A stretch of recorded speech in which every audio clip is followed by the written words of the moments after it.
yang sangat bagus kalau kita dapat amalkan, tetapi sayang tidak lagi dibuat. Pada sunnah ini begitu mudah sekali untuk dilakukan, berbanding nak poligami itu lagi susah. Nak poligami ya, ni sunnah paling senang sekali, iaitu berkomo. Benda mudah, berkomo.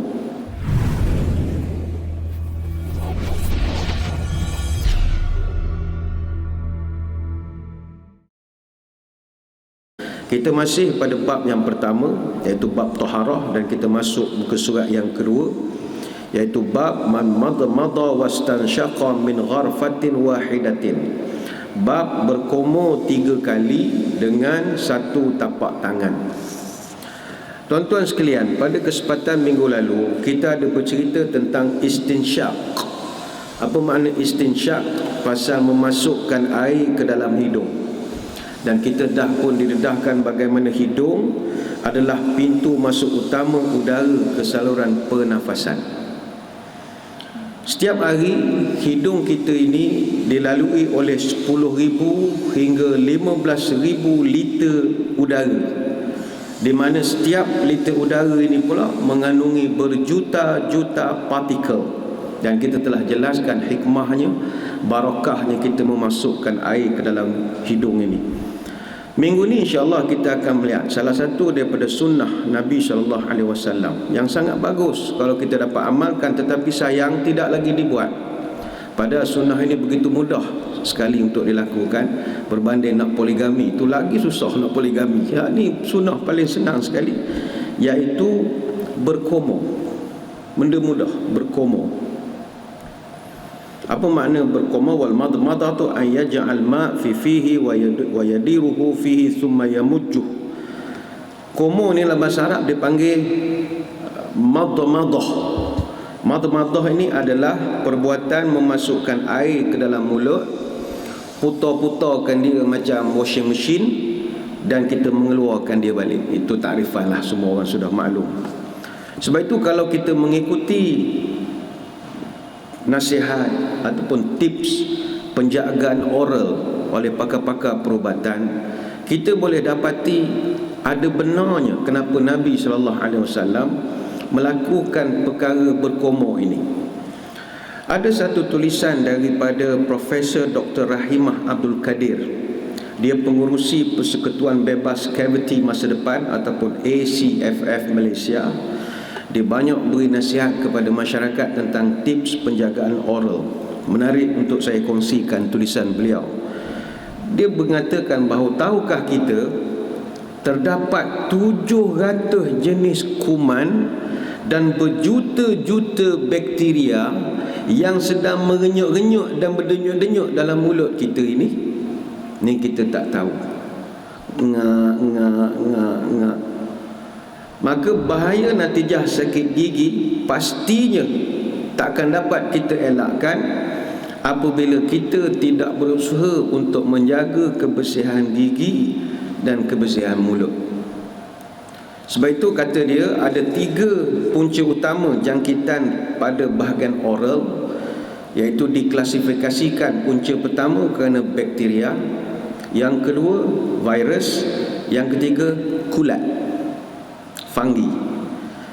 Bakteria yang membiak dalam mulut, dia tidak hanya menyerang gigi, tapi dia menyerang tisu-tisu lembut dalam mulut kita. Betul orang bengkok gusi, tak pasal-pasal bengkok gusi dah berumur.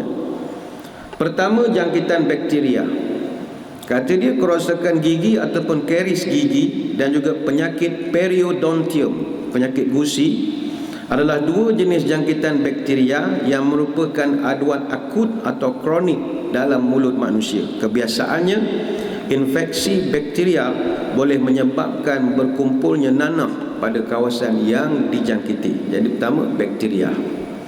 Yang kedua, jangkitan virus. Kata dia virus herpes simplex adalah punca utama jangkitan virus di bahagian mulut.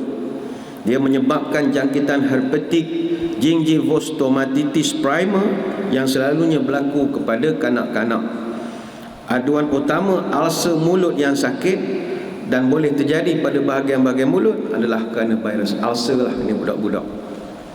Yang ketiga, jangkitan kulat. Kulat ataupun fungi mempunyai potensi untuk menyebabkan jangkitan pada bahagian mulut bila daya tahan imunisasi seorang itu lemah. Sebab itu jangkitan sebegini dia klasifikasikan sebagai infeksi opportunistik. Maknanya jangkitan itu akan berlaku bila dia opportunis. Dia nampak kita lemah, dia hidup. Dia nampak kita lemah, dia hidup. Dia nampak kita ralik sikit, tak menggosok gigi, sebelum tidur minum teh misalnya, dia menyerang. Dia jangkitan infeksi opportunistik. Jangkitan kulat yang paling kerap dialami di mulut adalah Candidiasis pseudomembran acute ataupun dipanggil TRASH. Dan gejala klinikal infeksi ini adalah akan ada bintik-bintik ataupun tompok berwarna kekuningan di bahagian mulut, terutamanya pada langit-langit dan juga belah tepi kiri kanan. Semua ini adalah jangkitan pada bahagian oral. Sebab itu dalam mulut kita ini ada ramai penghuni dalam mulut kita ini. Pakar-pakar mengatakan bahawa rongga mulut manusia ini didiami oleh mikroorganisma yang terdiri daripada pelbagai jenis dan juga spesies yang mereka gelarkan microfloral oral. Hebat dalam mulut manusia. Dan air liur dikatakan mempunyai jumlah bakteria yang banyak berbanding dengan mana-mana bahagian di dalam mulut kita. Dan untuk pengetahuan kita bersama, ada satu jenis kulat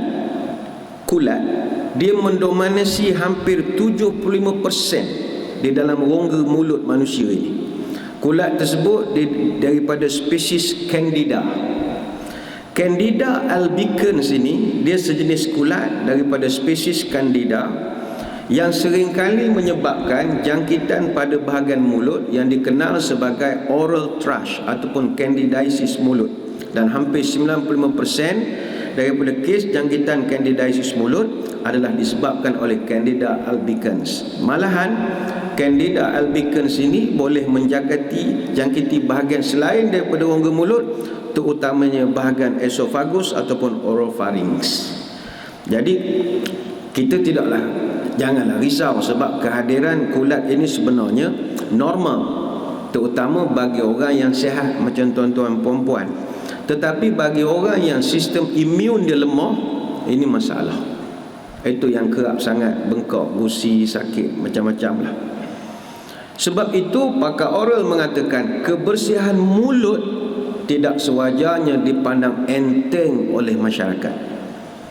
Sekiranya kita tahu bahawa dalam mulut kita ada pelbagai jenis mikroorganisma, taubat lahum orang akan jaga kebersihan mulut dia. Tapi sebab dia tak nampak. Tapi inilah barakah.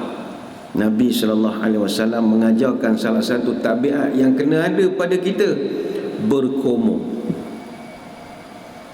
Nampak sedih lah, kata orang faham lah, komor benda sangat. Tapi bila kita sebut apa yang dikaji oleh pakar-pakar perubatan, penghuni-penghuni dalam mulut kita ini, Masya Allah. Tentang kebaikan berkomor ini, ada sekumpulan saintis di Jerman, mereka buat kajian. Mereka mendapati amalan berkomor ini sampai satu peringkat dia punya bagus, boleh mengurangkan risiko penularan wabak COVID-19. Ini kajian saintis di Jerman. Kalau sebut saintis di Malaysia, kau orang tak percaya. Orang kita bukan percaya dengan orang sendiri. Menurut kajian yang diterbitkan oleh Ruhr University Bochum di Journal of Infection Diseases, berkomor selama 30 saat mampu melemahkan virus SARS-CoV-2 yang menjadi punca kepada wabak COVID-19. Bagaimanapun, saintis mengingatkan bahawa mencuci mulut dia tidak menghapuskan virus, tetapi mengurangkan risiko penularan wabak itu. Maka inilah kita sebut daripada siri pertama dulu, Nabi ni dia perkenalkan budaya preventive medicine. Dia tidak merawat. Ada amalan tertentu kita akan jumpa boleh merawat, tapi kebanyakan daripada sunnah atau perkara yang Nabi buat itu dia nak prevent, nak mengelakkan kita daripada kena. Ada satu kajian oleh Profesor Madya Dr. Nurul Azmawati. Dia ni pakar mikrobiologi klinikal, Fakulti Perubatan dan Sains Kesihatan di Universiti Sains Islam Malaysia ataupun USIM. Profesor Madya Dr. Nurul Azmawati binti Muhammad. Dalam tulisan dia yang saya baca, dia mengatakan virus SARS-CoV-2 ini ataupun COVID ni, dia akan masuk melalui 3 pintu. Pertama, mata, hidung, mulut. Waktu kita tutup tu. Kemudian kata dia, virus ini akan melekat pada reseptor ACE2 yang banyak terdapat di dalam mulut dan hidung sebelum memasuki dan menjangkiti sel. Sangkut dulu di situ. Maka amalan berkumur, kata dia, boleh menghalang seorang daripada menyebarkan virus COVID-19 kepada individu lain, terutamanya kepada golongan berisiko seperti warga emas ataupun pesakit kencing manis. Sebab, kata dia, virus yang ada dalam mulut dan hidung boleh tersebar ke udara. Dia boleh airborne dan boleh menjangkiti orang lain sekiranya pesakit itu bercakap, bersin ataupun batuk. Maka berdasarkan fakta ini, saintis dan pakar berpendapat kalau virus dalam mulut serta hidung dapat dikurangkan, maka risiko penyebaran virus dapat diminimumkan. Tapi mungkin ada orang yang agak sinis tentang hal ini. Dia akan mengata, Ustaz, yang orang buat kajian, doktor semua tu bukan berkomor dengan air. Nabi itu berkomor dengan air. Yang pakar-pakar perubatan Jerman bagai-bagai itu berkomor dengan cecair interseptik yang ada dikwa, linium klorida, polividon, iodin dan bagai-bagai lagi. Bahasa mudahnya Listerin dan adik-beradiknya. Benarkah begitu? Saya nak kongsikan kajian oleh pihak Universiti Sains Islam Malaysia USIM. Dia buat kajian bersama dengan Pusat Perubatan Universiti Kebangsaan Malaysia PPUKM. Dia buat satu kajian, pesakit-pesakit COVID-19 diminta untuk berkumur 3 kali sehari dengan selama 7 hari dengan 3 jenis cecair. Dia buat kajian dah. Pertama, povidon iodin. Yang kedua, minyak pati. Yang ketiga, air paip. Ni USIM dengan UKM dah buat kajian.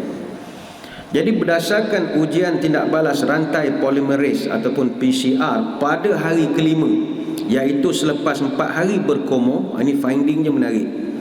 100% orang yang berkumur dengan povidon iodin, 80% orang yang berkumur dengan minyak pati, dengan pati minyak, dan 40% orang yang berkumur dengan air paip mendapat keputusan negatif. Dan keputusan yang sama diperolehi untuk ujian PCR pada hari ke-7 dan ke-10. Ini bermakna tidak benar kalau orang kata air tak ada apa-apa Ustaz, ngarut belaka sampai orang kutuk menteri, panggil menteri air suam. Ada sampai sekarang panggil menteri air suam. Sial untuk main dengan netizen. Dia kejam. Orang panggil dia menteri air suam. Maknanya air pun tak ada masalah. Mungkin kita pandang rendah pada air. Alah, air benda sangatlah. Saya nak kongsikan satu kajian yang pernah dibuat oleh mendiang Masaru Emoto. Masaru Emoto ni dia terkenal dengan Emoto's Water Crystal Experiments. Ni mungkin tuan-tuan puan-puan pernah orang share viral dalam WhatsApp dan sebagainya lagi. Dia mendakwa bahawa ice crystal ice ini, ice crystal said to be shaped by words, music or prayer. Air ni, kata dia, boleh dibentuk, diubah, digubah dengan kata-kata, dengan muzik, dengan doa. Ini kajian orang Jepun. Dia buat sampel sejak pada tahun 1999 dan digunakan seramai 1,900 orang responden. Tahun 2008 dia terbitkan dalam Journal of Scientific Exploration bersama dengan Dr. Dean Radin. Dia buat kajian bertajuk Effects of Distant Intention on Water Crystal Formation, a Triple Blind Replication. Dia buat kajian tentang perubahan sifat air selepas diberikan beberapa bacaan. Hipotesisnya adalah pemikiran positif yang kita tumpukan kepada air boleh mempengaruhi struktur kristal air itu. Maka dia buat kajian, letakkan air, dia dengarkan lagu Simfoni No. 40 First Movement Allegro, lagu lama lah, lagu klasik. Dan air itu menjadi kristal yang sangat cantik. Dia ada dalam bintang-bintang macam gambar snow gitu. Kemudian ada satu lagi air, diperdengarkan kepada dia lagu black metal, lagu rock yang keras. Ni yang beruang tanah punya rock ni, bukan rock yang kapak yang sedap-sedap dengar mata telinga ni, tak. Rock beruang tanah ni, wah, menjerit mula-mula sampai habis. Didapati air itu jadi hodoh. Maka jika pemikiran positif sahaja sudah boleh mengubah struktur kristal air, maka apatah lagi kita sebelum berwuduk kita membaca doa yang pastinya memiliki energi yang lebih positif. Anda tuan-tuan akan basuh tangan dulu nak berwuduk. Alhamdulillah, bismillah.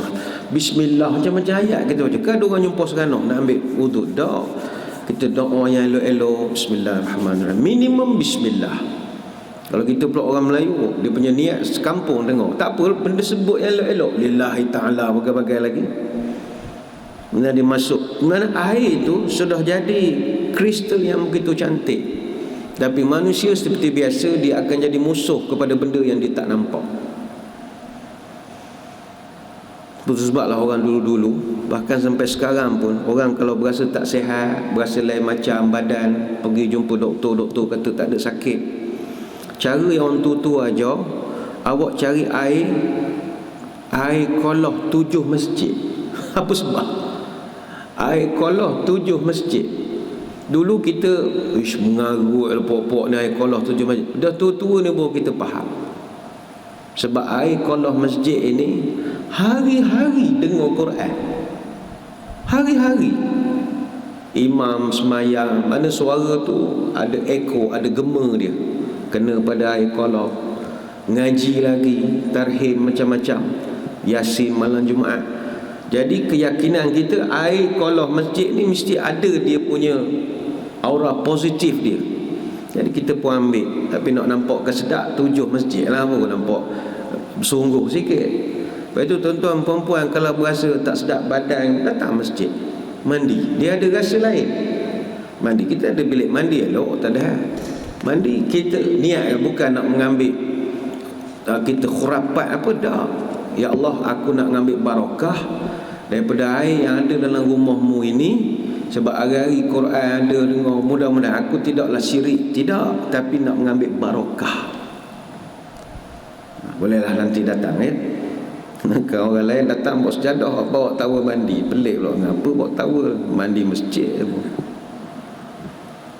Baik, kita tengok hadis yang disebutkan oleh tuan kitab, berkomor 3 kali dengan satu tapak tangan, ke surat 2. Kata Al-Alamah Ibnu Qayyim dalam Zadul Ma'ad, beliau menggunakan satu cedok air untuk berkomor dan basuh hidung serentak,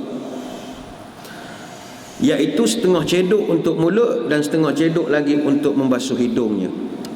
Boleh juga menggunakan air yang sama atau mencedok air yang lain. Namun begitu Nabi SAW menganjurkan untuk menggabungkannya. Hadis-hadis yang dibawakan oleh tuan kitab, pertama hadis daripada Abdullah bin Zaid mengenai sifat wuduk Rasulullah sallallahu alaihi wasallam. Kita bacakan hadisnya, annahu afragha minal ina'i ala yadayhi faghasalahuma thumma ghasala aw madmada wastanshaqa min kaffin wahidatin fafa'ala dhalika thalatha thumma qala hakadha wudu'u Rasulillah sallallahu alaihi wasallam. Abdullah bin Zaid, dia menuangkan air dari bekas kepada kedua tangannya dan dia membasuh kedua tangannya, kemudian dia membasuh, kemudian dia berkomor dan membasuh hidung dengan menggunakan satu tapak tangan saja, dan beliau lakukan sebanyak 3 kali.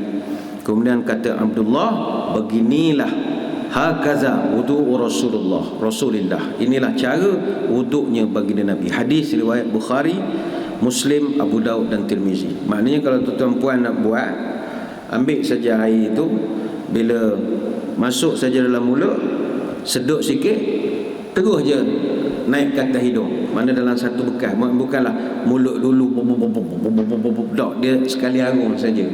Ambil tu, masuk mulut sikit, sambil komo, tarik terus ke atas hidung, terus sedut. Lepas tu keluarkan dengan tangan kiri. Itu yang biasa kita tengok amalan orang alim, mereka buat gitu. Tangan kanan tu masuk dalam mulut, tidak putuskan, terus saja ke hidung, sedut sikit. Bukanlah kita nak sedut dalam hidung tu air sampai segelas, ambil mana ada, sedutkan sikit, lepas tu keluarkan dengan tangan kiri.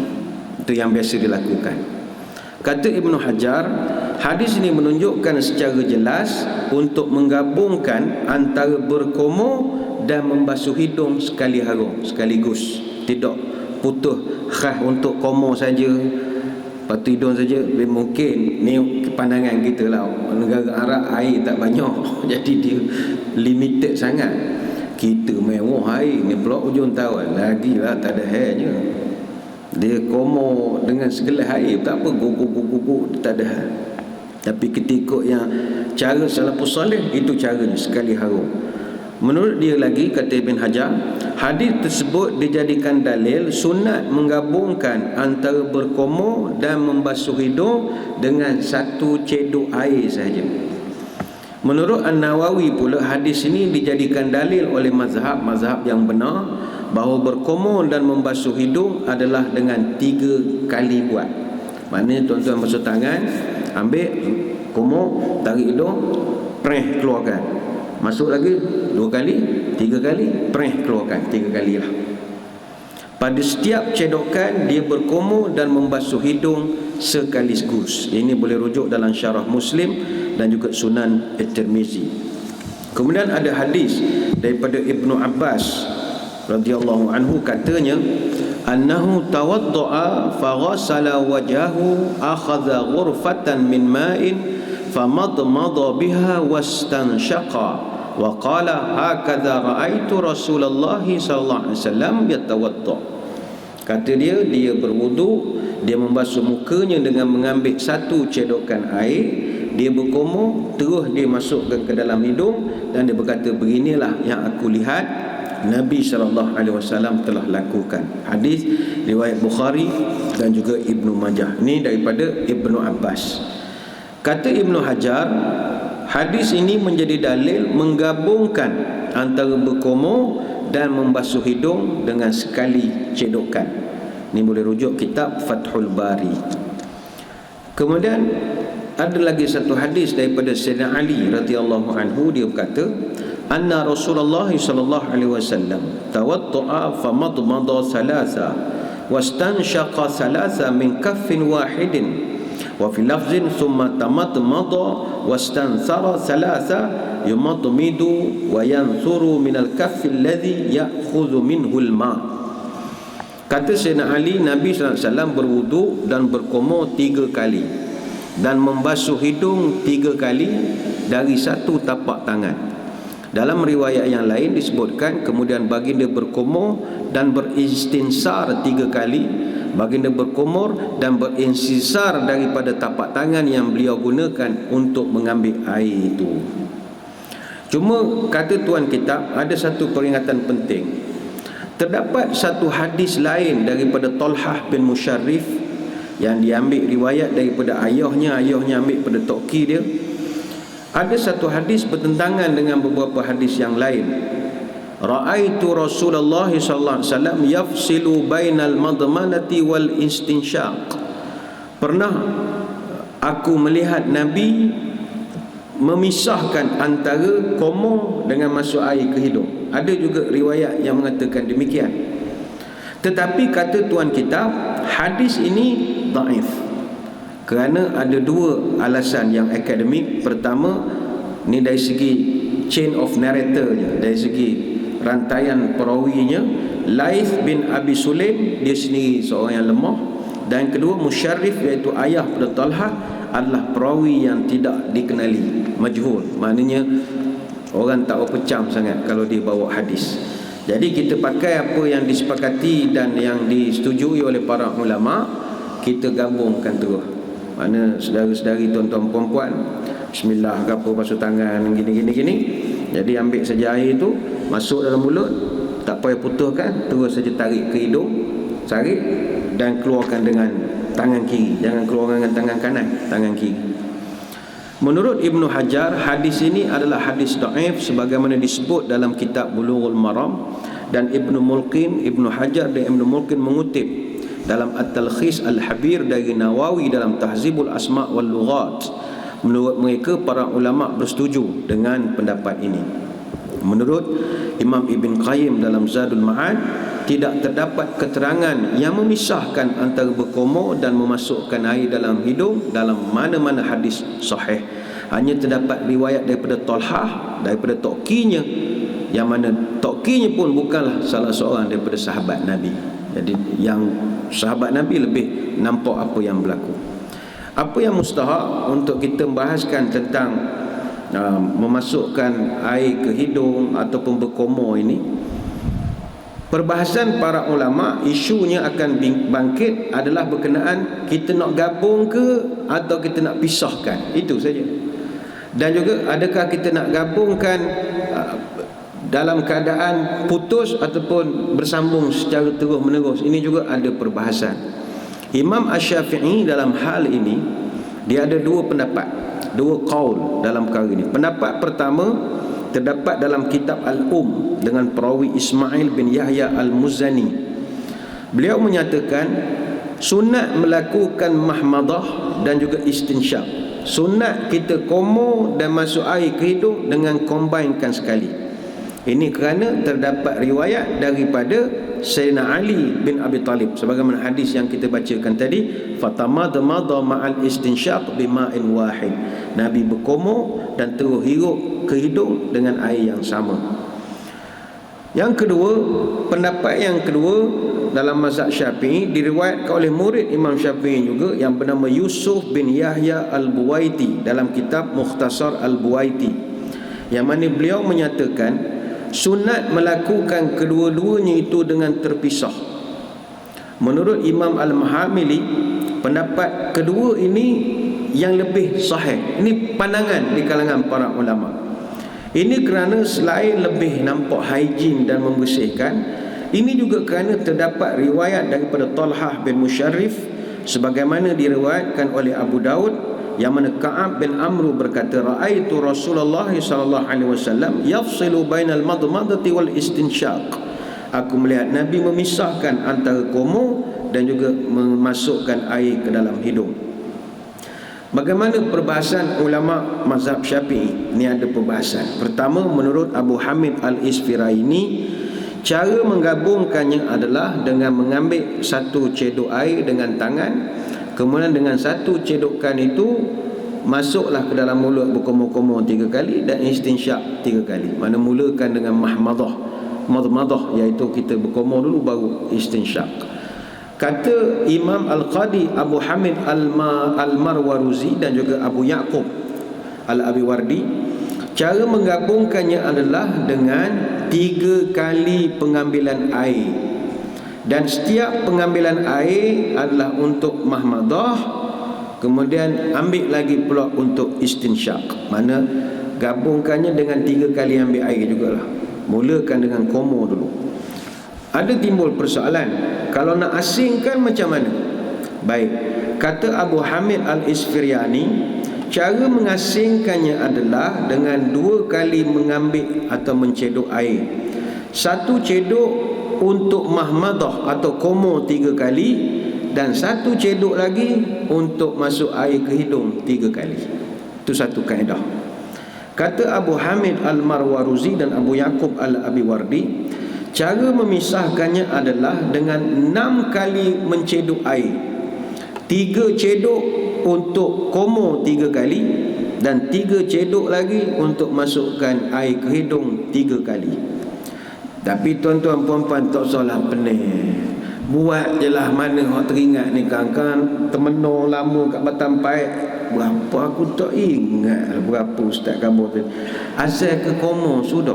benda tidak wajib, tapi kita usaha nak bersihkan diri kita je. Nak bersih lubang hidung sendiri, bukan lubang hidung orang. Bersihkan mulut umpamanya lah. Dan ulama juga bincangkan apa sebenarnya, apa hukum sebenarnya melakukan mahmadah dan istinsyak ini.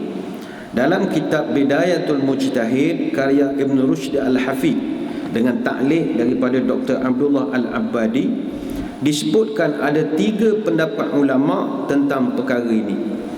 Pertama, berkumur dan masuk air ke hidung ni kedua-duanya adalah sunat di dalam wudu dan tidak wajib. Dan ini adalah pendapat Imam Malik, Imam Syafi'i dan Imam Abu Hanifah. Dan diriwayatkan juga pandangan ini sebagaimana pendapat Al-Hasan, Al-Hakam, Hamad, Qatadah, Rabi'ah, Yahya Al-Ansari, Al-Lais dan juga Al-Auza'i. Itu pendapat pertama, sunat. Ada juga ulama mengatakan berkumur dan masuk air ke hidung ni adalah fardu. Fardu di dalam wuduk, dan ini adalah pendapat Ibnu Abi Layla dan sekelompok pengikut Daud Al-Zahiri. Dan ini jugalah pendapat yang masyhur dalam mazhab Ahmad bin Hanbal. Sebab itu orang mazhab Hanbali, kita pergi ke Mekah, Madinah, dia beria sikit memasukkan air ke hidung dan berkumur ini kerana kefarduan di dalam pahaman mereka. Kalau masjid Malaysia kurang sikit lah. Ada juga pendapat yang ketiga, memasukkan air ke hidung hukumnya fardu, tapi berkumur sunat. Ada pula yang pecahkan pendapat begitu. Ini adalah pendapat Abu Thur, Abu Ubaid dan sekelompok ahli zahir, dan juga pendapat Ibnul Munzir dalam salah satu riwayat daripada Ahmad bin Hanbal. Ada juga perincian yang lain, kata Imam Abdul Rahman bin Abi Layla dan Ishaq bin Rahawai, mahmadah dan istinsyak, iaitu berkumur dan memasukkan air ke dalam hidung, wajib di dalam wudu dan juga ketika mandi hadas. Ada pendapat begitu. Kata Imam Ahmad dan Imam Daud Al-Zahiri, masuk air ke hidung wajib dalam wudu dan juga mandi, tetapi berkumur tidak wajib. Ada pendapat. Dan kata Imam Sufyan Al-Thawri dan Imam Abu Hanifah, mahmadah ataupun berkumur dan masuk air ke hidung diwajibkan dalam mandi dan disunatkan semasa berwuduk. Dan jangan pening-pening dengan perbahasan ini. Apa yang penting kita balik kepada perbincangan asal kita, kebersihan diri. Bagaimana tekniknya itu perbahasan ulama kita panjang sekali lah. Kalau kita nak bahaskan boleh jadi pening lah, tak berkumur kita lah. Kita buat apa yang kita dah faham daripada hadis. Kita pegang pada hadis yang disebut tadi. Terbaiknya adalah satu cedokan saja daripada mulut membawa ke hidung, tak payah putus, dan buat sebanyak 3 kali. Jangan pula lepas masuk air mulut hidung terus semayang. Tak ambil air semayang lagi tu, kan galik terus semayang je. Tetap ambil air semayang macam biasa. Ini sunnah yang ditinggalkan, perkara yang Nabi ajar, tapi umat dia sendiri dah tak buat, mungkin sebab tak menganggap benda ini mustahab. Sementara lagi dalam pegangan mazhab kita tak menekankan sangat berbanding dengan mazhab yang lain. Tapi kepada muslimin muslimat yang dah bersemangat mendengar penerangan ini, oh ini dapat free sunnah, aku nak buat, silakan buat. Tapi ingat, sunnah Nabi ini hiasannya adalah akhlak. Jadi silakan nak berkumur, nak masuk air ke hidung, tapi jagalah akhlak kita. Tak usahlah buruk dengan perangai. Orang lain pun berkumur juga, tak adalah buruk nak sampai begitu. Ni bukan rumah, ni masjid. Dia punya buat macam rumah dia.